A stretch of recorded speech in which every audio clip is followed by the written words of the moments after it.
UP के कृषि मंत्री सूर्य प्रताप शाही जी हमारे साथ हैं। सर, पहली बार ऐसा देखा गया कि वैज्ञानिक किसानों के बीच जा रहे हैं, केंद्रीय मंत्री खाद चौपाल लगा रहे हैं, किसानों से पूछ रहे हैं कि चल क्या रहा है। देखिए, आदरणीय प्रधानमंत्री नरेंद्र मोदी जी के इस प्रधानमंत्रित्व काल के भीतर हर प्रकार के नए नए विधाओं का प्रयोग किया जा रहा है और सीधे जनता और किसान के साथ संवाद करने का जो उनका अनूठा जो कार्यक्रम है, आज कृषि क्षेत्र के भीतर भी उसको उतार करके और कृषि क्षेत्र के भीतर जो संभावनाएं हैं, बहुत अधिक संभावनाएं आज हैं। जितनी हमारी आज की प्रोडक्टिविटी है उसको हम दूना तक पहुंचा सकते हैं, जो हमारा प्रोडक्शन है उसको दूना पहुंचा सकते हैं। उदाहरण के लिए उत्तर प्रदेश में जब योगी आदित्यनाथ जी की सरकार बनी थी तो 643 लाख मीट्रिक टन खाद्यान्न का उत्पादन था। इस साल हमारा उत्पादन 725 लाख मीट्रिक टन हो रहा है। तो यह लगभग 30% की जो वृद्धि हुई है, ये लगातार इन प्रयोगों के माध्यम से हुई है कि हम समय पर उनको इनपुट दिया जाना। उत्तर प्रदेश में हमने मिलियन फार्मर्स स्कूल नाम से 2018 से हमने किसानों के साथ संवाद के कार्यक्रम शुरू किए, जो लगभग हर साल हर फसल के भीतर 10 लाख से ज़्यादा किसानों के बीच में जाते थे। भारत सरकार ने अब की बार ये तय किया कि हम 1.5 करोड़ किसानों के बीच में जाएंगे।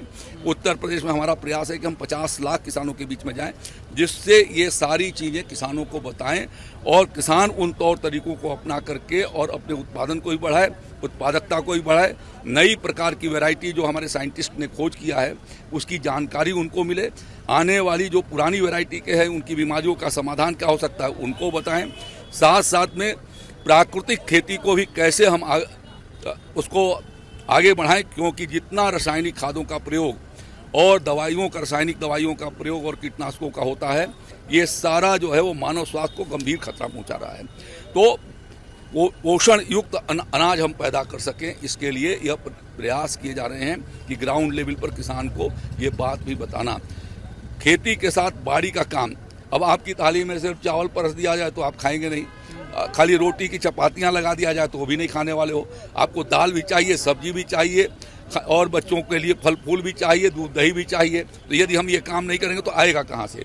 देश को आत्मनिर्भर बनाए जाने का, विकसित भारत बनाने का ये संकल्प लिया है आदरणीय प्रधानमंत्री मोदी जी ने। अच्छा सर, तो हमें खेती के क्षेत्र में आज जो हमारे पास चुनौतियां हैं कि 1.5 लाख करोड़ रुपए का तेल हर साल विदेश से मंगा करके और यहाँ की जनता को सुलभ कराई जाती है जी। और इसी तरीके से 40 से 50 हजार करोड़ रुपए का दाल मंगाई जाती है। हम खाली गन्ना पैदा कर रहे हैं, तो कृषि मंत्री जी ने कहा कि गन्ना के साथ हमको ये आवश्यकताओं को भी पूरा करने के लिए हमें दाल भी लगानी होगी और तेल के भी हमें सरसों भी लगाना होगा, मूंगफली भी लगानी होगी, सोयाबीन भी लगाना होगा। जहाँ जिस क्लाइमेट के भीतर जैसी फसल की ज़रूरत है वो सारी फसलें लगाई जाएं। ये हम लोग उनके बीच में वैज्ञानिकों के द्वारा यही कहा जा रहा है कि भाई क्लाइमेटिक एरिया के हिसाब से आप अपनी फसल को लगाइए। हमारी मिट्टी का तत्व तो कुछ दूसरा है और हम लगा रहे हैं दूसरी फसल और उसके नाते जो परिणाम आना चाहिए वो नहीं आ पाते। तो वो चीज़ें लोगों तक, किसानों तक पहुंचाई जाए, ये इसके पीछे इसका उद्देश्य। अच्छा सर, एक चीज़ अभी आपने देखा कि जो आंधी तूफान आया था, खासतौर से पश्चिमी उत्तर प्रदेश के किसान हैं परेशान है, आम की फसल बर्बाद हो गई, जो बगीची है वो तमाम चीज़ें बर्बाद हो गई। किसान सरकार की तरफ देख रहा है कि सरकार हमारी सुन ले। बहुत बड़ा मतलब एक किसानों के सामने परेशानी है। अभी एक प्रधानमंत्री फसल बीमा योजना के रथ को, प्रचार वाहन को अभी हमारे केंद्रीय कृषि मंत्री जी श्री शिवराज सिंह चौहान जी ने अभी झंडा दिखाया उसको। पूरे प्रदेश में हम लोग ऐसे 125 के करीब 125 वाहन चला रहे हैं इस बात के लिए कि किसान ये जाने कि प्रधानमंत्री फसल बीमा योजना का लाभ कैसे उठा सकता है। अब ये जो खरीफ की फसल आ रही है, अभी आने वाली है, लगेगी खेत के भीतर, बेहन गिराए जा रहे हैं, सीधी बुआई की भी चर्चा हो रही है। तो इसके भीतर 2% यदि प्रीमियम किसान जमा करता है तो उसका बीमा कवरेज हो जाता है जी। और इसलिए और बाकी पैसा जो है वो भारत सरकार और राज्य सरकार मिलकर के 50% अदा करती। तीसरा विकल्प की आपदा का सभी जिलाधिकारियों को मुख्यमंत्री योगी आदित्यनाथ जी ने निर्देश दिए हैं कि जहां पर आपदा आई है उनके क्षति का आकलन करें। राजस्व विभाग उसकी रिपोर्ट बनाएगा और बना करके भेजेगा, तदनुसार उसके बारे में निर्णय किए जाएंगे। आखिरी सवाल सर मेरे, तमाम आपने उपलब्धियां बता दी, तमाम चीजें बता दी, लेकिन अखिलेश यादव हैं, यूपी की कानून व्यवस्था पर सवाल खड़े कर रहे हैं, तमाम तरह के आरोप लगा रहे हैं, हमेशा मुख्यमंत्री को घेर रहे हैं। भाई मैं तो जो है बहुत दूर से देख रहा हूँ, 85 से MLA रहा हूँ। ये मेरठ के भीतर कोई साल नहीं था कि 5-6 महीने तक, 3 महीने तक कर्फ्यू न लगा रहा हो। मुजफ्फरनगर में कर्फ्यू न लगा रहा हो।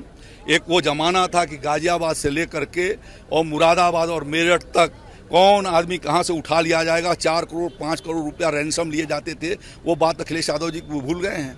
उन्हें नहीं याद आती कि उनके हुकूमत में किस तरीके से माफिया और गुंडे लोगों के अपहरण करते थे, फिरौतियाँ करते थे, हत्या करते थे। वो बात भूल गए। वो दंगे कैसे कराए जाते थे वो बात भूल गए। पूरे प्रदेश के भीतर सालों साल किसी न किसी जिले के भीतर कर्फ्यू रहता, अलीगढ़ के भीतर, मुरादाबाद के भीतर, ये संभल के भीतर, बरेली में, वाराणसी में, ये उन्हीं का शासनकाल था ना। तो आज तो प्रदेश में ऐसे कहीं दंगे नहीं होते, कहीं इस तरीके की कानून व्यवस्था की समस्या नहीं है। हाँ, जहाँ अपराधी कर रहा है योगी आदित्यनाथ जी की सरकार, उनके खिलाफ कठोरतम कार्रवाई करती है और आज बड़े बड़े माफियाओं को जहाँ उनको जाना चाहिए था वहाँ पर भेज दिया है।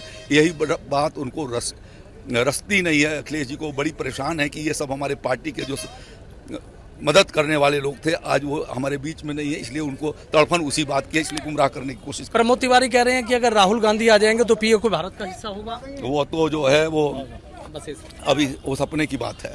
ठीक है, बहुत बहुत शुक्रिया। तो देखिए, यूपी के कृषि मंत्री हैं सूर्य प्रताप शाही किस तरीके से अखिलेश यादव पर हमलावर नजर आए हैं और ये बताया है कि 50 लाख यूपी के किसानों के बीच वैज्ञानिक जाएंगे, उन्हें तमाम जानकारियां भी देंगे और उनसे जानकारियां भी लेंगे कि कैसे जो किसान की आमदनी है वो बढ़ सके। वीडियो जर्नलिस्ट समीर राणा के साथ सनुज शर्मा, एबीपी न्यूज, मेरठ।